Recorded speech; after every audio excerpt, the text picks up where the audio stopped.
Hi, it's Bradford, and today I'm presenting on Chapter 6 of Principles of Trauma Therapy by John Briere and Briere Scott. This chapter is titled Distress Reduction and Affect Regulation Training. Okay, oops. So what is this? When trauma survivors are triggered or feel overwhelmed, they often turn to emotional avoidance strategies like dissociation or substance use. So this chapter focuses on two types of interventions. There's in-treatment and at-home treatment interventions. Generally, we want to make sure that clients know how to regulate themselves before we start on trauma therapy. So we don't just like rip open wounds and say like, oh, that looks so cathartic for you. Bye, girl, bye. No, we want to make sure that they can, that they're okay between sessions. Oops, sorry. Here's an overview of what's covered in this situation, which I'll skip. Grounding. So clients with trauma history can often be triggered during therapy. So sometimes memories or stimulus. So they can experience flashbacks or panic responses, right? So sometimes they can also experience psychotic symptoms. So you have to be careful. So when this happens, we need to bring them back into the therapy room, like refocus on because it feels safe in the therapy room, because it's you want to focus on the connection between the therapist and the client. So ask the client things like, what are you feeling right now? Or can you describe the room, like the sights, the sounds, the smells, all that. So have them refocus and breathe. And anyway, sometimes you have to repeat these steps because it can take time for emotions to subside.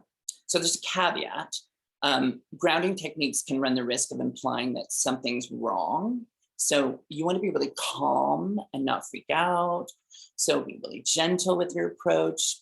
So you're not like, oh my God, you're freaking out, client, you're freaking out. Let me help you. Because then that can also trigger them some more. So just be cool. That's all I'm saying. Grounding practices. So one thing I do is I like to check in with clients on their medication treatment adherence, because a lot of the times clients will allow their scripts to run out without realizing that some medications can't just be stopped cold turkey, like antidepressants or anxiety meds, for instance. So they, you just can't cold turkey them. So bad things could happen, right? So, but they don't even know that sometimes. So anyway, so they could stop taking their meds and then freak out. And then all of a sudden you're like, okay, so check in with them on that. Also, meditation and yoga. Who doesn't need more of that, right? Mindfulness. Okay, so I know that mindfulness has a bad rap because it's been colonized from Eastern and indigenous cultures. But mindfulness-based stress reduction, or MBSR, is actually a really good way to teach clients how to breathe and become aware of their body during stress, right? So UCSD has a great website for guided meditations, and it's so colonized or not, it's a really great easy reference for clients to use, because there's like 5-10 minute meditations. You just like click, listen, go on a journey. Obviously, progressive relaxation is really interesting. It's like clenching and releasing your muscles from like head to toe until your whole body's relaxed. Great way to do it, like a body scan, and get really in touch with every part of your body. Anyway, there's like numerous resources for grounding on the internet machine. So I'm going to focus the rest of this presentation on cognitive interventions and how to deal with triggers. So identifying triggers. It can give clients like a greater sense of control, because they can learn how to alter or avoid situations. So like knowing when to leave the party before Uncle Fester gets, frisky with his hands. It's all about problem solving before the problem becomes too much to deal with, right? So learning trigger interventions can help increase affect regulation and tolerance. On another caveat, navigating triggers can be tricky.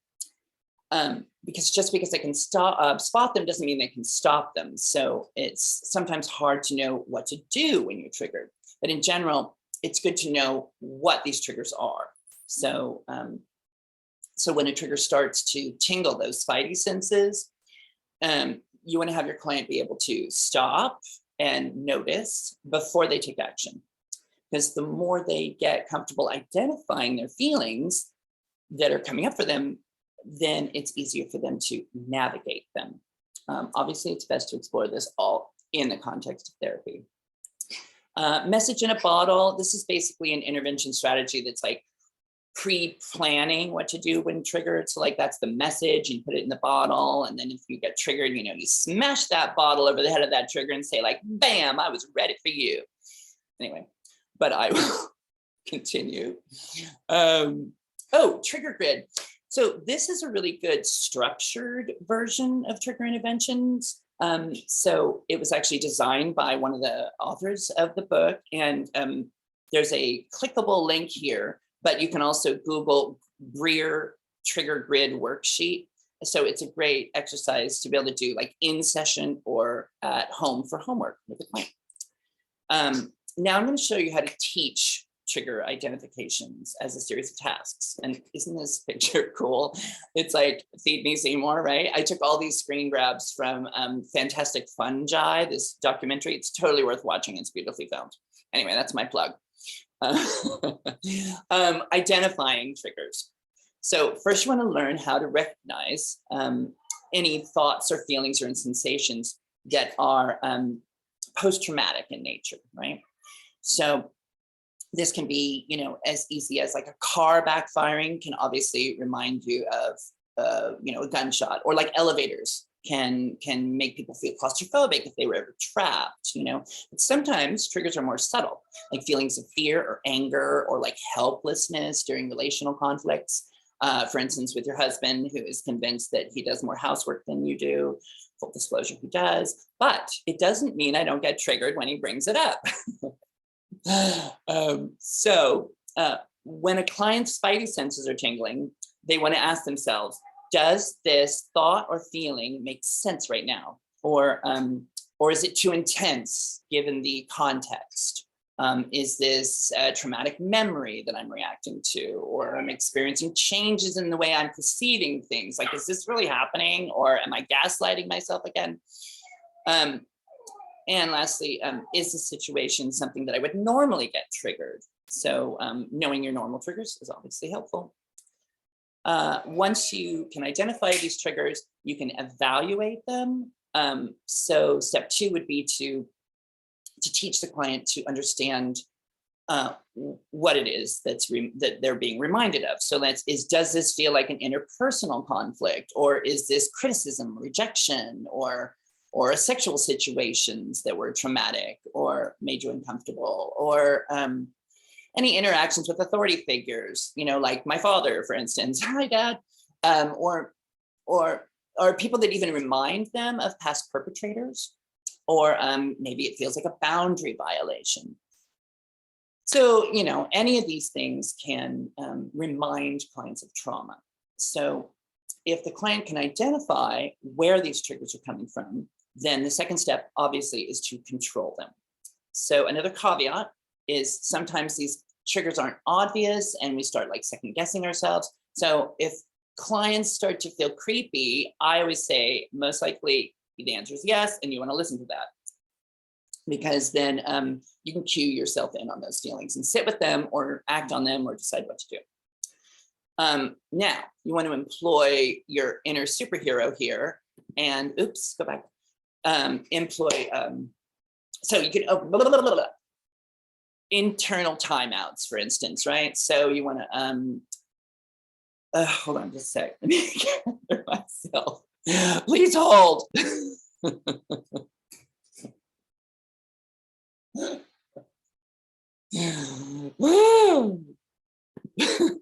Sorry, I had to like take a deep breath. I'm like speaking a mile a minute to get this in on time. All right, so basically strategies, right? So you can do timeouts, you can look at the situation, you know,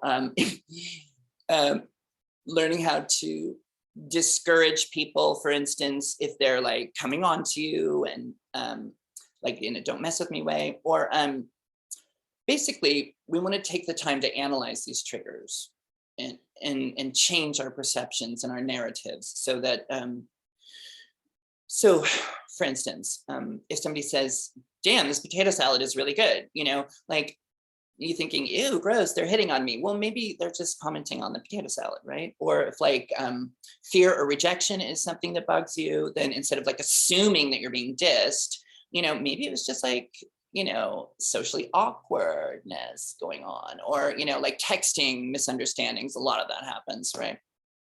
So, so instead of assuming you're being rejected, just kind of look at it and go like, okay, reality check here. So positive self-talk is always good. Like, I am enough, I'm safe, it's time for some self-care. Strategic distractions. I like this one because it's like you want to start a conversation with somebody that feels safe if somebody's creeping you out, right? Or like a lot of people, dive into their phones at a party, right? Because they're like, oh, because it's easier to like focus on that instead of like outside. Basically anything that pulls your attention away from your internal responses that triggers, your panic or flashbacks or whatever. Oh, the other thing is to delay your tension reduction behaviors. So instead of like grabbing that phone, like sit with the feelings of like, I'm uncomfortable at this party, or go surfing. Surfing, you're like, what's this? No, not that kind of surfing.